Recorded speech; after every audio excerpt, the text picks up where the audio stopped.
This morning we're going to consider Proverbs 31, verses 10 through 31. I've entitled it, The Portrait of a Mother. Portrait of a Mother.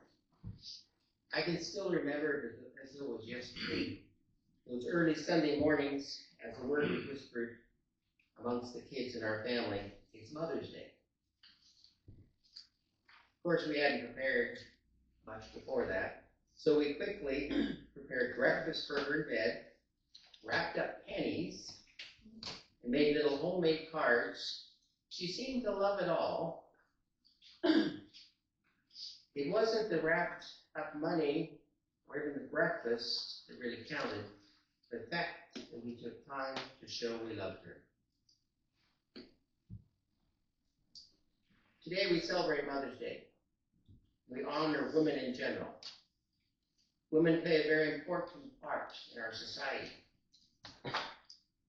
True value and respect, the responsibility of women comes from so many things the Bible teaches us, and there's so much confusion today. But Proverbs 31 helps us to get back on track and see what God has to say about womanhood and motherhood. So in front of us is painted a picture of a virtuous woman. And as we look at that, three things stand out to me, and I hope it will be helpful to you to consider these verses. We're going to see her relationship, her reputation, and her reward. Starting off with the relationship, we see that first of all, it's spiritual. Verse 15. She riseth also while it is yet night, and giveth meat to her household, and a portion to her maidens. She rises while yet is night, and gives spiritual food to her house, and assigns her maidens their tasks. From another translation. Job 23:12b says, I have esteemed and treasured up the words of his mouth more than my necessary food. She realizes that her strength is not in herself, but daily she finds this strength as she draws it from her relationship with God. She's dependent on him.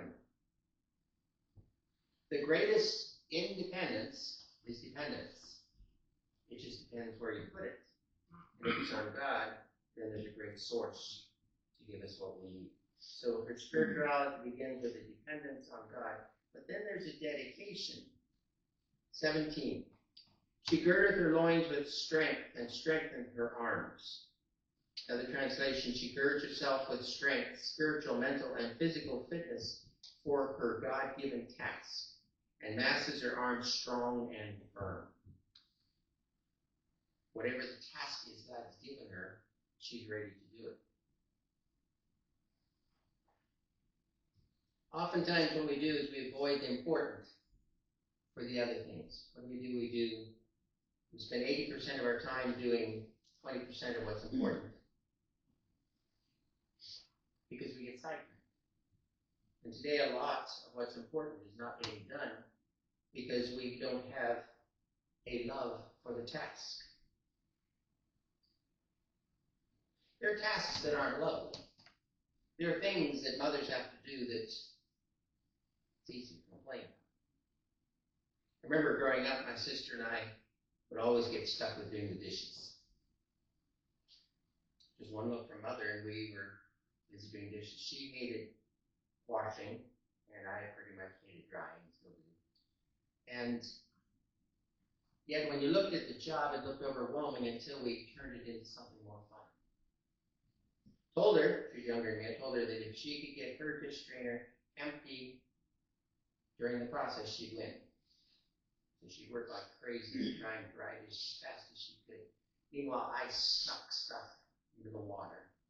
And so when she thought she's catching up, up would come other things I just put in there. So she could never ever catch me. But you know, in life, a lot of times that's what people have to do. They have to look at some of the difficult things and realize that there could be some more fun in it. And so she makes life worth living. What about her husband? How's he handle all this? Spiritually, and then she is spousal. Verse 11, the heart of her husband doth safely trust in her, so that he shall have no need of spoil. Let me give you another translation on that. The heart of her husband trusts in her confidently, and relies on her and believes in her safely, so that he has no lack of honest gain or need for dishonest spoil. Total contrast in the book of Proverbs between this and the evil woman. Proverbs makes that very clear, because she's out to trick and snare the man. And here's a woman that is making life work beautifully. The heart of her husband safely trusts him. What's the big problem in marriages today? People don't trust each other. People who said, I do, eventually come to the place they say, I don't. I do love you, now I don't love you. What happened? Trust disappeared. And when you look at a good relationship, you realize that there has to be that trust. He doesn't have to do things that are dishonest. They do things that are honestly together, causing each other to prosper in the things they do. There's harmony. But then there's endurance in verse 12. She will do him good and no evil all the days of his life.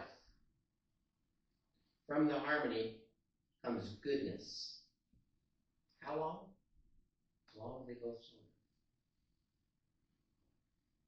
Are you getting tired of doing good? It's easy to become weary in well-doing. But when it comes to your relationships, don't become tired. Recognize that it's something that goes for as long as you both live. Building a relationship. I remember when my oldest brother got married, and the pastor said to him, and the pastor happened to be my father's pastor when he was a kid. He told him, he says, the moment you stop building your marriage, it will start crumbling. That means it's a lifelong job of fixing and making it work. Never say it'd be easy, but it's wonderful if you have somebody that you can have harmony with, that will endure with you. And then there's honor, verse 28, the last part. Her husband also, and he praises her. She sows seeds of kindness, and she reaps a harvest of praise and love back. No wonder the scriptures teach us how to have relationships. Teach the wives to choose to submit to their husbands, but it teaches the husbands to love as Christ loved the church. That's quite a love. Christ died for the church. And so as we look at the relationship that he gives us, and the relationship can be built, we realize that it's both giving. I remember when somebody used to say marriage is a 50-50. Marriage is no 50-50. Marriage is 100%, 100%. Both giving as they give to the Lord, and in the process, they build each other up. And it's beautiful when you see this at work, and this in the family. But then what about not only her spouse, but siblings? 28, her children rise up and call her blessed. The children reap from the security of the relationship. They are a testimony of the harmony that exists. They realize and reinforce the fact that she's happy, fortunate, and to be envied.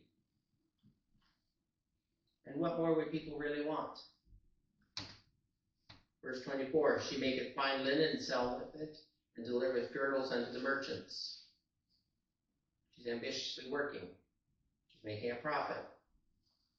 She's making a difference in her community. The focus is wide. It's the wife and the husband. It's the children. And then it's through them reaching the community. Excuse me. What do you see there as you consider that? See people who care about other people. Too often, like our society today, we just become selfish. We care only about ourselves. We went to dinner with Louise last night over at your schoolhouse. And met one of her friends. It's interesting. When you introduce your friend to somebody else, what do you say about them? What she said about this friend is this person is a friend to everybody, no matter what. So if there's a death in the family, she's there usually with some food. It doesn't matter what church you go to. It doesn't matter who you are. She cares about her community. What a friend. How this life impacts others. And that's the way it should be. It should be that we reach out to our community and make a difference. The gospel changes us, and then we change or related to the grocery store and everywhere else we go. People are hurting everywhere and need that encouraging touch. So then there's some planning she has, verse 16. She considereth the field and buyeth it, and with the fruit of her hand she planteth a vineyard. She's looking out for making her efforts go further. And so as she finds this field and she plants it and grows it, that then makes a difference for her family and others as well. Song of Solomon 8:12 says, You, O Solomon, can have your thousands, and those who tend the fruit of it 200. But my vineyard, which is mine, with all its radiance joy, is before me. Planning, caring,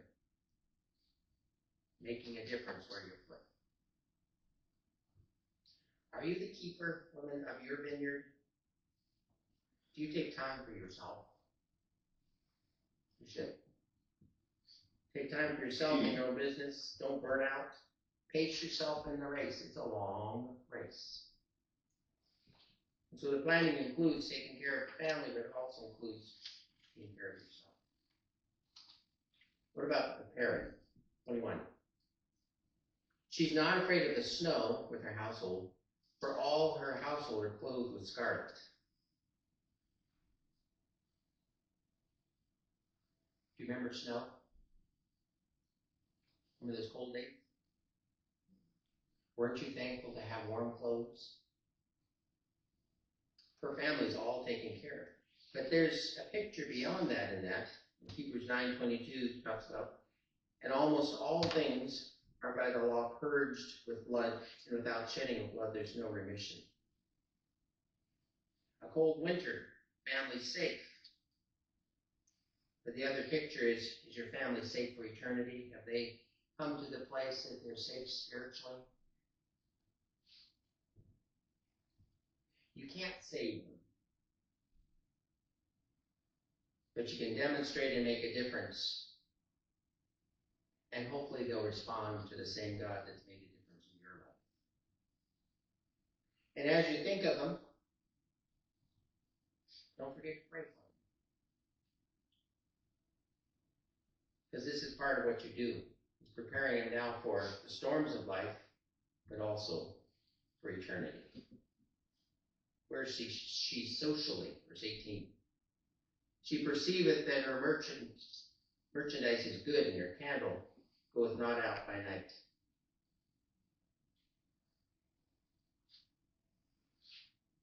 Picture here is of a lighthouse, consistent, not dimming, steady and faithful. Makes it through the sunny days and stormy nights. Draws her strength from on high that others would see Jesus through her.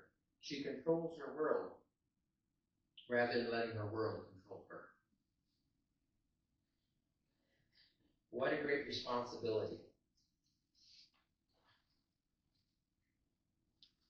So she has that kind of relationship, but she also has a reputation. 13. She seeketh wool and flax and worketh willingly with her hands. She's like the merchant ship. She brings her food from afar. She layeth her hands to the spindle, and her hands hold the distaff. She looketh well to the ways of her household, and eateth not the bread of idleness. I'm sure you've seen it. Norman Rockwell painted it. It's a picture of gossip. And you see face after face after face. You don't know what they're saying, but each one's got a different face, and he's exaggerated to show how people can just take something and turn it into a bigger mess. That's not her. She's diligent. She's not idle, not wasting time, but she's making a difference in the place she is. The virtuous woman is busy doing her God-given task and looking well to the ways of her household. Idleness is one of those things that grasps so many people and fills their time.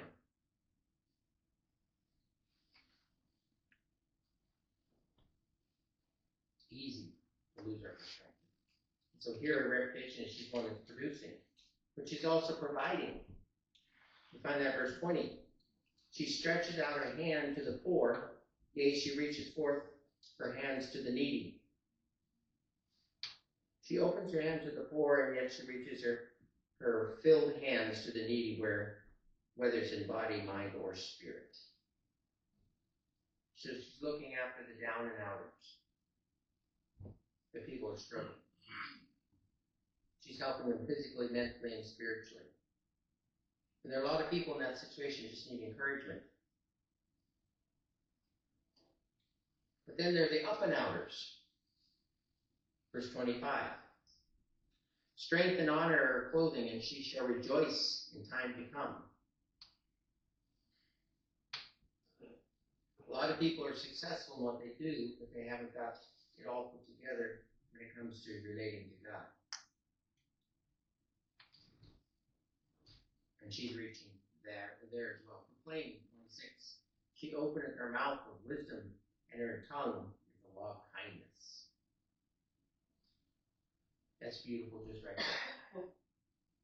A woman who's wise and kind.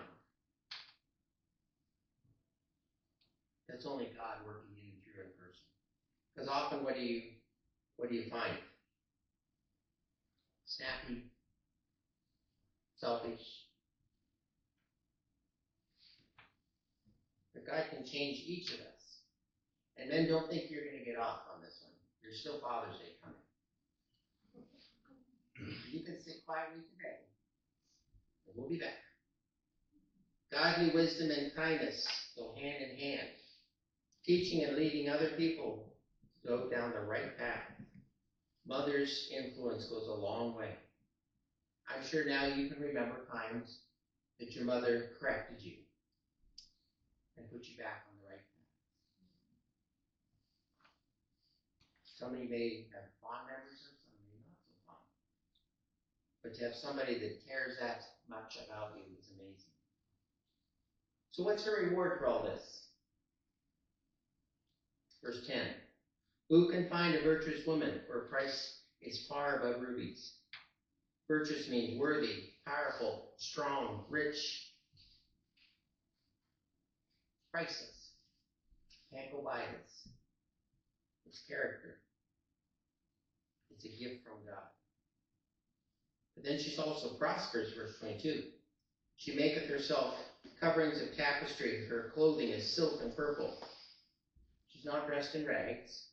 She cares for others, and God cares for her. Isn't that his pattern? As we care for others, he takes care of us. Uses us to make a difference in the places he's put us. So she's priceless, she's prosperous, and she's prominent, verse 23. Her husband is known in the gates when he sitteth among the elders of the land. He's a leader in their community. And why? Because of her. Behind every good man is a good or godly woman. A mother, a wife, somebody who's making it happen.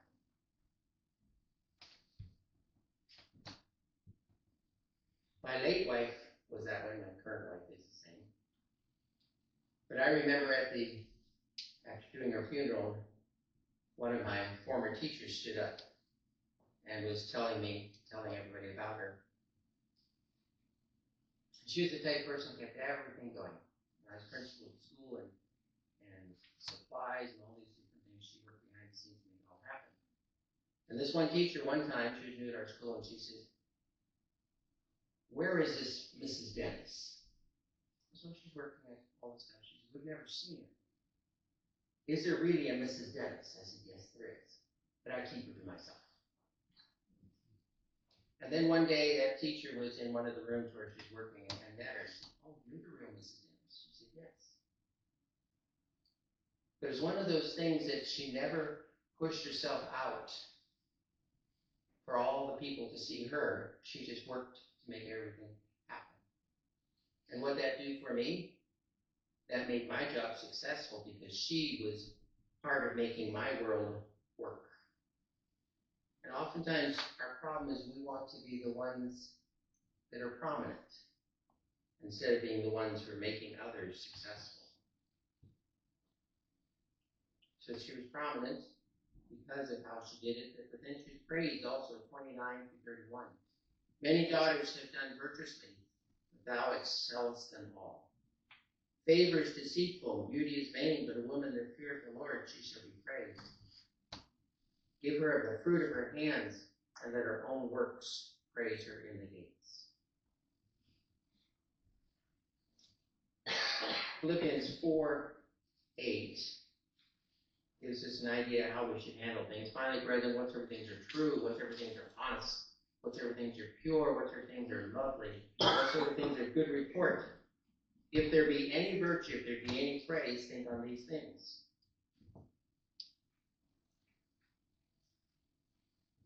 It's not normally how we think. We normally think about ourselves and our own needs. The secret here is fearing God and drawing strength from Him and making a difference in others' lives. So my challenge to all of us is, where are we today? And women, God's giving you a special ministry. Mothers, God's giving you another ministry. Wives, each have their own place. Have you dedicated to the Lord? Have you allowed Him to use you? Will you make a difference in the place He's put you? It's important. Let me read this little poem. The one who follows me. A careful mother I ought to be. A little one is following me. I do not dare to go astray, for fear she'll go the same way. I cannot once escape her eyes. Whatever she sees me do, she tries. Like me, she says she's going to be the little one who follows me. She thinks that I'm good and fine, believes in every word of mine. The base in me she must not see, that little one who follows me. I must remember as I go, through summer's sun and winter's snow, I'm building for the years to be, that little one who follows me. Father in heaven, thank you that you've given us the privilege of having mothers, of being mothers. We pray that the women in our church, the mothers here, will feel special because you've given them great responsibility. You'll continue to help them as they take those steps of leading others along. Bless them especially today. Pray in Jesus' name.